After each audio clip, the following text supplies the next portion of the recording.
Dracula by Bram Stoker. Chapter 8.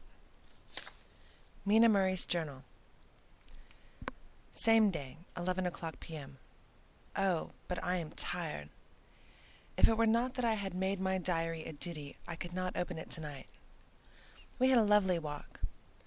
Lucy, after a while, was in gay spirits, owing, I think, to some dear cows who came nosing towards us in a field close to the lighthouse, and frightened the wits out of us. I believe we forgot everything, except, of course, personal fear, and it seemed to wipe the slate clean and give us a fresh start. We had a capital severe tea at Robin Hood's Bay, in a sweet little old-fashioned inn, with a bow window right over the seaweed-covered rocks of the Strand. I believe we should have shocked the new woman with our appetites. Men are more tolerant, bless them. Then we walked home with some, or rather many, stoppages to rest, and with our hearts full of constant dread of wild bulls. Lucy was really tired, and we intended to creep off to bed as soon as we could. The young curate came in, however, and Mrs. Westenra asked him to stay for supper.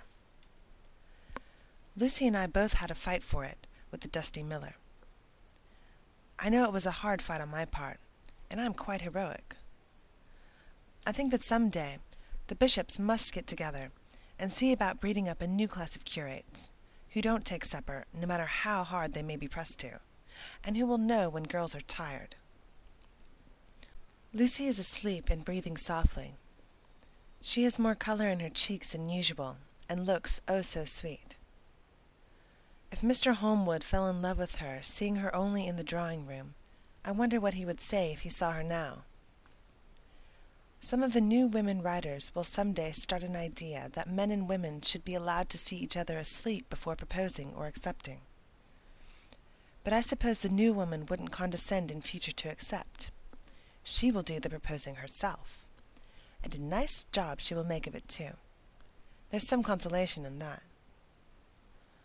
I am happy tonight, because dear Lucy seems better. I really believe she has turned the corner, and that we are over her troubles with dreaming. I should be quite happy if only I knew of Jonathan. God bless and keep him. 11th August. Diary again. No sleep now, so I may as well write. I am too agitated to sleep.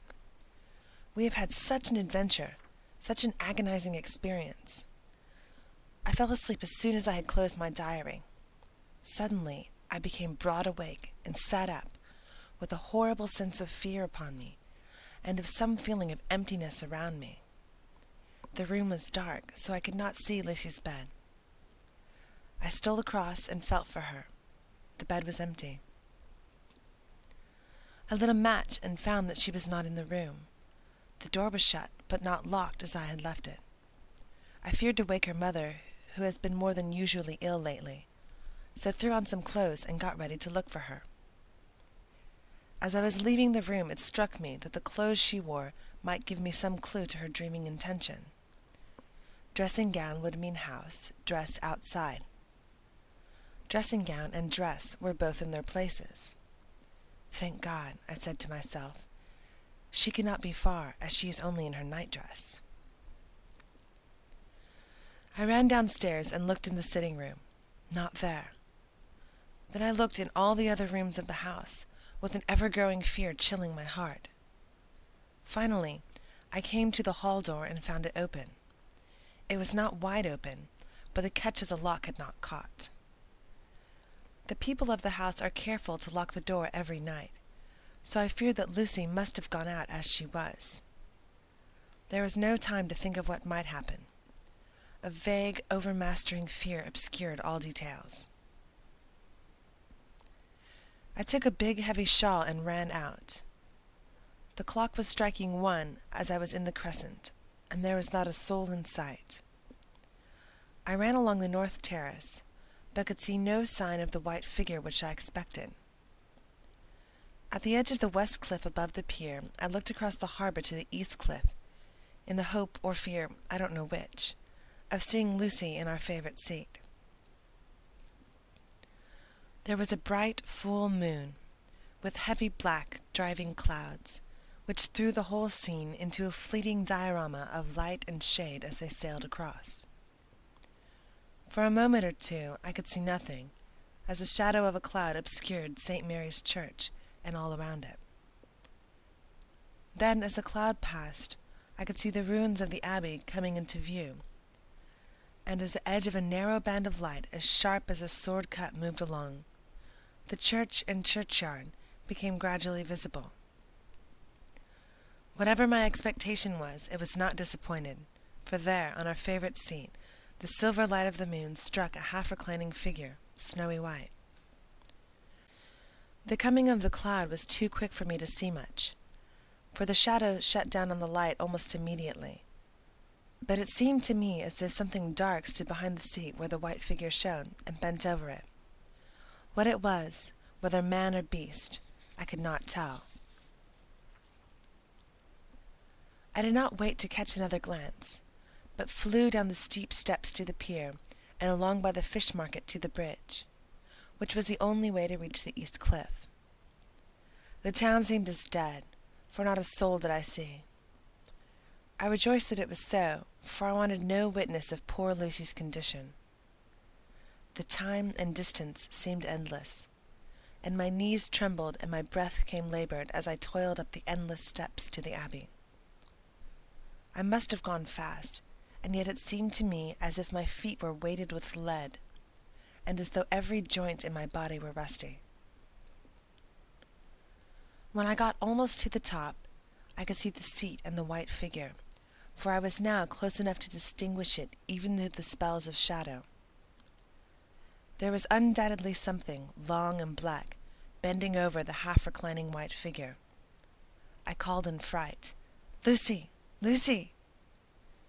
And something raised a head, and from where I was I could see a white face and red, gleaming eyes. Lucy did not answer, and I ran on to the entrance of the churchyard. As I entered, the church was between me and the seat, and for a minute or so I lost sight of her.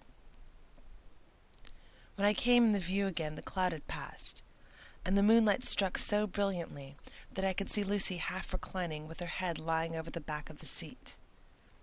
She was quite alone, and there was not a sign of any living thing about. When I bent over her, I could see that she was still asleep. Her lips were parted, and she was breathing, not softly as usual with her, but in long, heavy gasps, as though striving to get her lungs full at every breath. As I came close, she put up her hand in her sleep and pulled the collar of her nightdress close about her, as though she felt the cold. I flung the warm shawl over her, and drew the edges tight around her neck, for I dreaded lest she get some deadly chill from the night air, unclad as she was. I feared to wake her all at once, so, in order to have my hands free to help her, I fastened the shawl at her throat with a big safety pin. But I must have been clumsy in my anxiety and pinched or pricked her with it, for by and by, when her breathing became quieter, she put her hand to her throat again and moaned. When I had her carefully wrapped up, I put my shoes on her feet, and then began very gently to wake her. At first, she did not respond, but gradually she became more and more uneasy in her sleep, moaning and sighing occasionally. At last, as time was passing fast, and for many other reasons, I wished to get her home at once, I shook her forcibly, till finally she opened her eyes and awoke. She did not seem surprised to see me, as, of course, she did not realize all at once where she was. Lucy always wakes prettily, and even at such a time, when her body must have been chilled with cold, and her mind somewhat appalled at waking unclad in a churchyard at night, she did not lose her grace. She trembled a little and clung to me. When I told her to come at once with me home, she rose without a word, with the obedience of a child. As we passed along, the gravel hurt my feet, and Lucy noticed me wince. She stopped and wanted to insist upon my taking my shoes, but I would not. However, when we got to the pathway outside the churchyard, where there was a puddle of water remaining from the storm, I daubed my feet with mud, using each foot in turn on the other, so that as we went home no one, in case we should meet anyone, should notice my bare feet. Fortune favored us, and we got home without meeting a soul. Once we saw a man, who seemed not quite sober, passing along a street in front of us. But we hid in a door till he had disappeared up an opening such as there are here, steep little closes, or wynds, as they call them in Scotland. My heart beat so loud all the time, sometimes I thought I should faint. I was filled with anxiety about Lucy, not only for her health, lest she should suffer from the exposure, but for her reputation in case the story should get wind. When we got in, and had washed our feet, and had said a prayer of thankfulness together, I tucked her into bed. Before falling asleep, she asked, even implored me, not to say a word to anyone, even her mother, about her sleep-walking adventure. I hesitated at first to promise, but on thinking of the state of her mother's health, and how the knowledge of such a thing would fret her, and think, too, of how such a story might become distorted, nay, infallibly would, in case it should leak out, I thought it wiser to do so. I hope I did right. I have locked the door, and the key is tied to my wrist, so perhaps I shall not again be disturbed. Lucy is sleeping soundly. The reflex of the dawn is high and far over the sea. Same day, noon. All goes well. Lucy slept till I woke her and seemed not to have even changed her side. The adventure of the night does not seem to have harmed her. On the contrary, it has benefited her, for she looks better this morning than she has done for weeks. I was sorry to notice that my clumsiness with the safety pin hurt her. Indeed, it might have been serious, for the skin of her throat was pierced. I must have pinched up a piece of loose skin and have transfixed it, for there are 2 little red points like pinpricks, and on the band of her nightdress was a drop of blood. When I apologized and was concerned about it, she laughed and petted me, and said she did not even feel it. Fortunately, it cannot leave a scar, as it is too tiny. Same day, night. We passed a happy day. The air was clear, and the sun bright, and there was a cool breeze. We took our lunch to Mulgrave Woods, Mrs. Westenra driving by the road, and Lucy and I walking by the cliff path, and joining her at the gate. I felt a little sad myself, for I could not but feel how absolutely happy I would have been had Jonathan been with me. But there, I must only be patient. In the evening we strolled on the casino terrace and heard some good music by Spohr and Mackenzie, and went to bed early. Lucy seems more restful than she has been for some time, and fell asleep at once. I shall lock the door and secure the key the same as before, though I do not expect any trouble tonight. 12th August. My expectations were wrong, for twice during the night I was awakened by Lucy trying to get out. She seemed, even in her sleep, to be a little impatient at finding the door shut, and went back to bed under a sort of protest. I woke with the dawn, and heard the birds chirping outside the window. Lucy woke too, and I was glad to see, was even better than on the previous morning. All her old gaiety of manner seemed to have come back, and she came and snuggled in beside me, and told me all about Arthur. I told her how anxious I was about Jonathan, and then she tried to comfort me. Well, she succeeded somewhat, for though sympathy can't alter facts, it can make them more bearable. 13th August. Another quiet day, and to bed with the key on my wrist as before.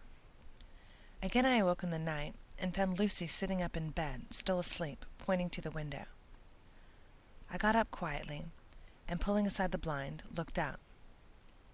It was brilliant moonlight, and the soft effect of the light over the sea and sky, merged together in one great silent mystery, was beautiful beyond words. Between me and the moonlight flitted a great bat, coming and going in great whirling circles. Once or twice it came quite close, but was, I suppose, frightened at seeing me, and flitted away across the harbor towards the abbey. When I came back from the window, Lucy had lain down again and was sleeping peacefully. She did not stir again all night. 14th August. On the East Cliff, reading and writing all day, Lucy seems to have become as much in love with the spot as I am, as it is hard to get her away from it when it is time to come home for lunch or tea or dinner. This afternoon she made a funny remark. We were coming home for dinner, and had come to the top of the steps up from the West Pier, and stopped to look at the view, as we generally do. The setting sun, low down in the sky, was just dropping behind Kettleness. The red light was thrown over the East Cliff and the old abbey, and seemed to bathe everything in a beautiful rosy glow. We were silent for a while, and suddenly Lucy murmured, as if to herself, "His red eyes again. They're just the same." It was such an odd expression, coming apropos of nothing, that it quite startled me. I slewed round a little, so as to see Lucy well without seeming to stare at her, and saw that she was in a half-dreamy state, with an odd look on her face that I could not quite make out, so I said nothing, but followed her eyes. She appeared to be looking over at our own seat, whereupon was a dark figure seated alone. I was quite a little startled myself, for it seemed for an instant as if the stranger had great eyes like burning flames, but a second look dispelled the illusion. The red sunlight was shining on the windows of St. Mary's Church behind her seat, and as the sun dipped there was just sufficient change in the reflection and refraction to make it appear as if the light moved. I called Lucy's attention to the peculiar effect, and she became herself with a start, but she looked sad all the same. It may have been that she was thinking of that terrible night up there. We never refer to it, so I said nothing, and we went home to dinner. Lucy had a headache and went early to bed. I saw her asleep, and went out for a little stroll myself. I walked along the cliffs to the westward, and was full of sweet sadness, for I was thinking of Jonathan. When coming home, it was then bright moonlight, so bright that, though the front of our part of the crescent was in shadow, everything could be well seen. I threw a glance up at our window and saw Lucy's head leaning out. I opened my handkerchief and waved it. She did not notice or make any movement whatever. Just then, the moonlight crept round an angle of the building, and the light fell on the window. There distinctly was Lucy with her head lying up against the side of the window-sill and her eyes shut. She was fast asleep, and by her, seated on the window-sill, was something that looked like a good-sized bird. I was afraid she might get a chill, so I ran upstairs, but as I came into the room she was moving back to her bed, fast asleep, and breathing heavily. She was holding her hand to her throat, as though to protect it from the cold. I did not wake her, but tucked her warmly. I have taken care that the door is locked and the window securely fastened. She looks so sweet as she sleeps, but she is paler than is her wont, and there is a drawn, haggard look under her eyes which I do not like. I fear she is fretting about something.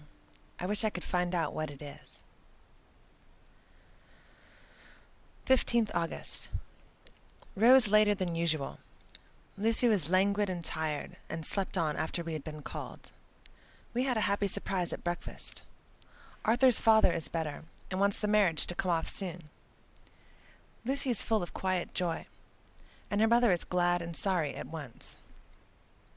Later on in the day she told me the cause. She is grieved to lose Lucy as her very own, but she is rejoiced that she is soon to have someone to protect her. Poor dear, sweet lady! She confided to me that she has got her death warrant. She has not told Lucy, and made me promise secrecy. Her doctor told her that within a few months, at most, she must die, for her heart is weakening. At any time, even now, a sudden shock would be almost sure to kill her. Ah, we were wise to keep the affair of the dreadful night of Lucy's sleepwalking. 17th August. No diary for 2 whole days. I have not had the heart to write. Some sort of shadowy pall seems to be coming over our happiness. No news from Jonathan. and Lucy seems to be growing weaker, whilst her mother's hours are numbering to a close. I do not understand Lucy's fading away as she is doing. She eats well and sleeps well, and enjoys the fresh air, but all the time the roses in her cheeks are fading, and she gets weaker and more languid day by day. At night I hear her gasping as if for air. I keep the key of our door always fastened to my wrist at night, but she gets up and walks about the room and sits at the open window. Last night I found her leaning out when I woke up, and when I tried to wake her I could not. She was in a faint. When I managed to restore her, she was weak as water and cried silently between long, painful struggles for breath. When I asked her how she came to be at a window, she shook her head and turned away. I trust her feeling ill may not be from that unlucky prick of the safety pin. I looked at her throat just now as she lay asleep, and the tiny wounds seemed not to have healed. They are still open, and if anything, larger than before, and the edges of them are faintly white. They are like little white dots with red centers. Unless they heal within a day or two, I shall insist on the doctor seeing about them. Letter. Samuel F. Billington and Son, Solicitors Whitby, to Messrs. Carter, Patterson & Co., London, 17th August. Dear Sirs, herewith please receive invoice of goods sent by Great Northern Railway. Same are to be delivered at Carfax, near Purfleet, immediately on receipt at Good Station, King's Cross. The house is at present empty, but enclosed please find all keys, all of which are labeled. You will please deposit the boxes, 50 in number, which form the consignment, in the partially ruined building forming part of the house and marked A on rough diagrams enclosed. Your agent will easily recognize the locality, as it is the ancient chapel of the mansion. The goods leave by the train at 9:30 tonight, and will be due at King's Cross at 4:30 tomorrow afternoon. As our client wishes the delivery to be made as soon as possible, we shall be obliged by your having teams ready at King's Cross at the time named and forthwith conveying the goods to destination. In order to obviate any delays possible through any routine requirements as to payment in your departments, we enclose check herewith for £10, receipt of which please acknowledge. Should the charge be less than this amount, you can return the balance. If greater, we shall at once send check for difference upon hearing from you. You are to leave the keys on coming away in the main hall of the house, where the proprietor may get them on his entering the house by means of his duplicate key. Pray do not take us as exceeding the bounds of business courtesy in pressing you in all ways to use the utmost expedition. We are, dear sirs, faithfully yours, Samuel F. Billington and Son. Letter. Messrs. Carter, Patterson & Co., London, to Messrs. Billington and Son, Whitby. 21st August. Dear Sirs, we beg to acknowledge £10 received and to return cheque of £1 17 shillings 9 pence, amount of overplus, as shown in receipted account herewith. Goods are delivered in exact accordance with instructions, and keys left in parcel in main hall, as directed. We are, dear sirs, yours respectfully, Carter, Patterson & Co. Mina Murray's Journal. 18th August. I am happy today, and write singing on the seat in the churchyard. Lucy is ever so much better. Last night she slept well all night, and did not disturb me once. The roses seem to be coming back already to her cheeks, though she is still sadly pale and wan-looking. If she were in any way anemic, I can understand it, but she is not. She is in gay spirits, and full of life and cheerfulness. All the morbid reticence seems to have passed from her, and she has just reminded me, as if I need any reminding, of that night, and that it was here, on this very seat, I found her asleep. And she told me she tapped playfully with the heel of her boot on the stone slab, and said, "My poor little feet didn't make much noise then. I dare say poor old Mr. Swales would have told me that it was because I didn't want to wake up Geordie." As she was in such a communicative humor, I asked her if she had dreamed it all that night. Before she answered, That sweet, puckered look came into her forehead, which Arthur, I call him Arthur from her habit, says he loves, and indeed I don't wonder that he does. Then she went on in a half-dreaming kind of way, as if trying to recall it to herself. I didn't quite dream, but it all seemed to be real. I only wanted to be here in this spot. I don't know why, for I was afraid of something, I don't know what.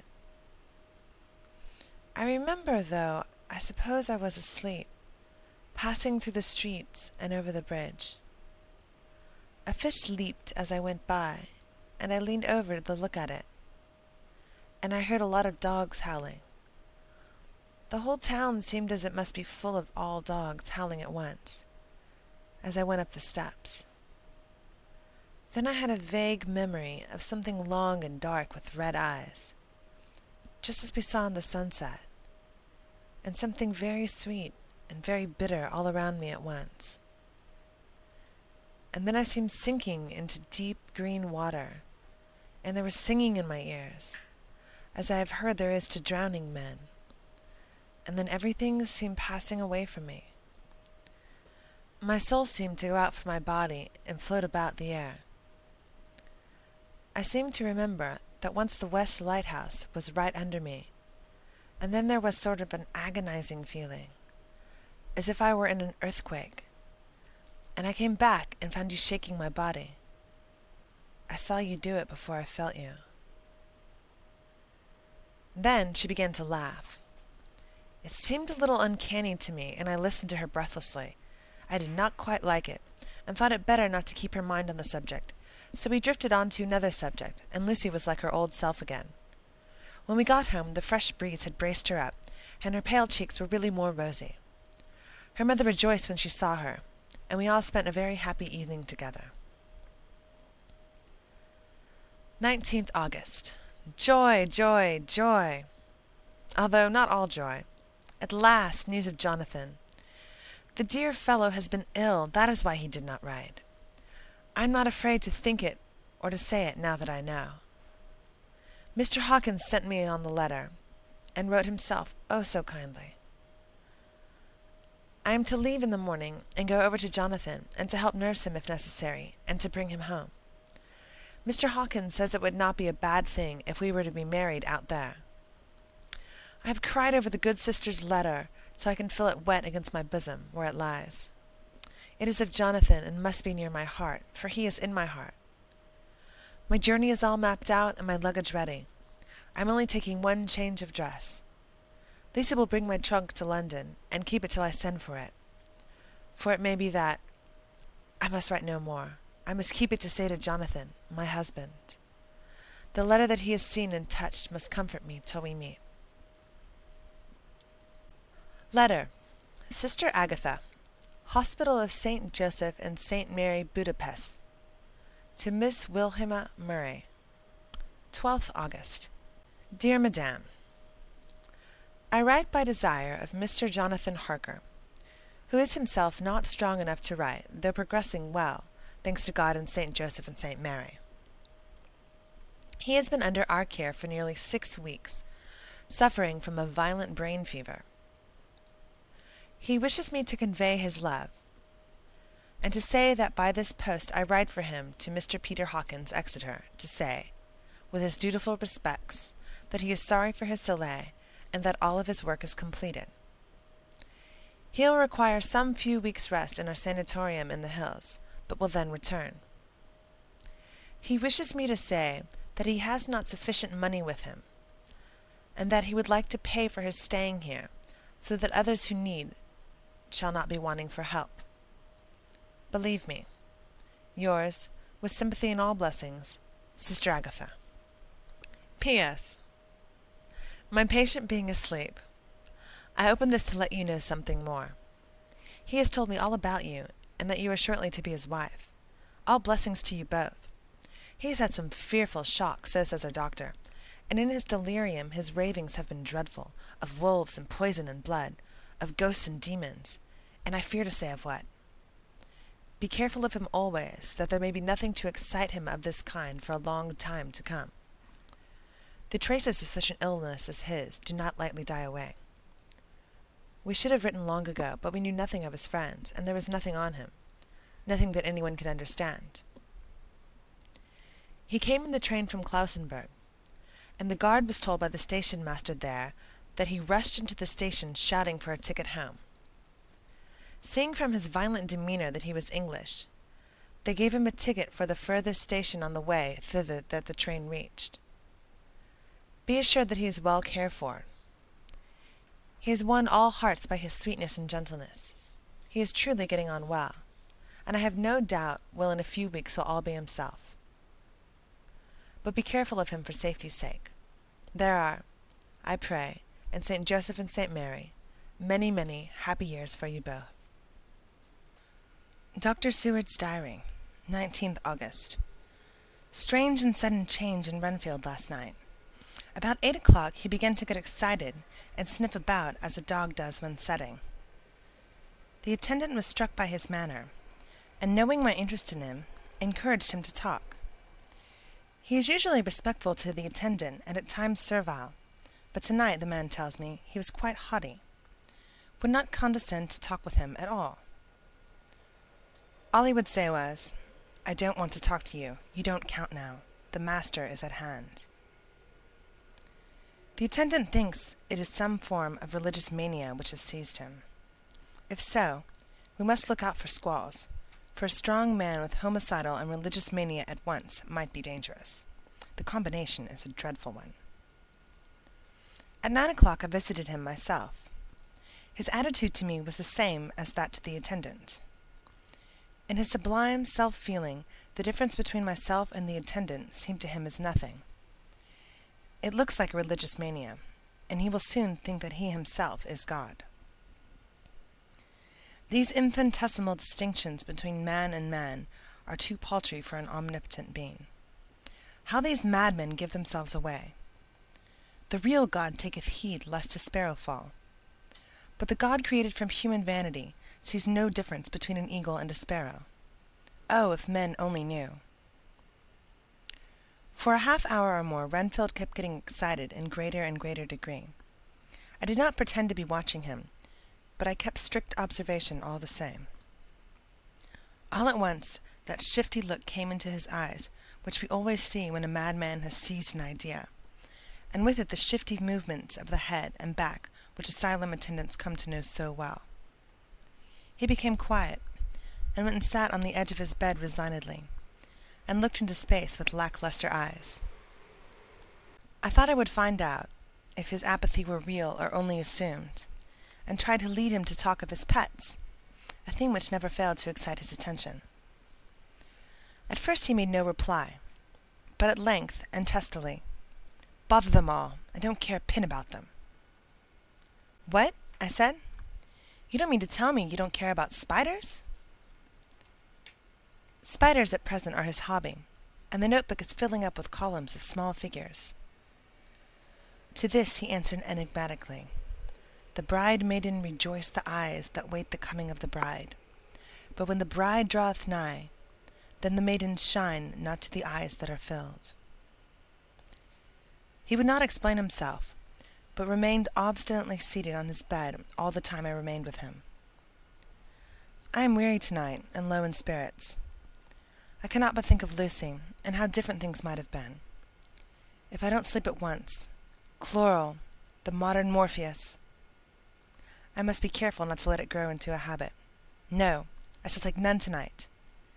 I have thought of Lucy, and I shall not dishonor her by mixing the two. If need be, tonight shall be sleepless. Later. Glad I made the resolution, gladder that I kept it.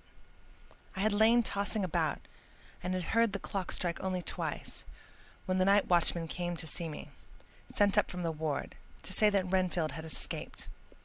I threw on my clothes and ran down at once. My patient is too dangerous a person to be roaming about. Those ideas of his might work out dangerously with strangers. The attendant was waiting for me. He said he had not seen him at 10 minutes before, seemingly asleep in his bed, when he looked through the observation trap in the door. His attention was called by the sound of the window being wrenched out. He ran back and saw his feet disappear through the window, and had at once sent for me. He was only in his night gear, and could not be far off. The attendant thought it would be more useful to watch where he should go than follow him, as he might lose sight of him whilst getting out of the building by the door. He is a bulky man, and couldn't get through the window. I am thin, so with his aid I got out, but feet foremost, as we were only a few feet above the ground, landed unhurt. The attendant told me the patient had gone to the left, and had taken a straight line, so I ran as quickly as I could. As I got through the belt of trees, I saw a white figure scale the high wall which separates our grounds from those of the deserted house. I ran back at once, told the watchman to get 3 or 4 men immediately, and follow me into the grounds of Carfax, in case our friend might be dangerous. I got a ladder myself, and crossing the wall, dropped down to the other side. I could see Renfield's figure just disappearing behind the angle of the house, so I ran after him. On the far side of the house, I found him pressed close against the old iron-bound oak door of the chapel. He was talking, apparently to someone, but I was afraid to go near enough to hear what he was saying, lest I might frighten him, and he should run off. Chasing an errant swarm of bees is nothing to following a naked lunatic when a fit of escaping is upon him. After a few minutes, however, I could see that he did not take note of anything around him, and so ventured to draw near to him, the more so as my men had now crossed the wall and were closing him in. I heard him say, "I am here to do your bidding, master. I am your slave, and you will reward me, so I shall be faithful. I have worshipped you long and afar off. Now that you are near, I await your commands, and you will not pass me by, will you, dear master, in your distribution of good things?" He's a selfish old beggar, anyhow.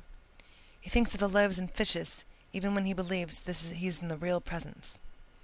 His manias make a startling combination. When we closed in on him, he fought like a tiger. He's immensely strong, for he was more like a wild beast than a man. I never saw a lunatic in such a paroxysm of rage before, and I hope I shall not again. It is mercy that we have found out his strength and danger in good time.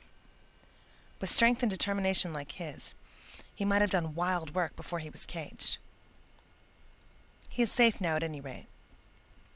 Jack Shepherd himself couldn't get free from the strait waistcoat that keeps him restrained, and he's chained to the wall in the padded room. His cries are at times awful, but the silences that follow are more deadly still, for he means murder in every turn and movement. Just now he spoke coherent words for the first time. "I shall be patient, master. It is coming, coming, coming." So I took the hint and came to. I was too excited to sleep, but this diary has quieted me, and I feel I shall get some sleep tonight. End of Chapter 8. Recorded by Susan Hooks, Tokyo, Japan.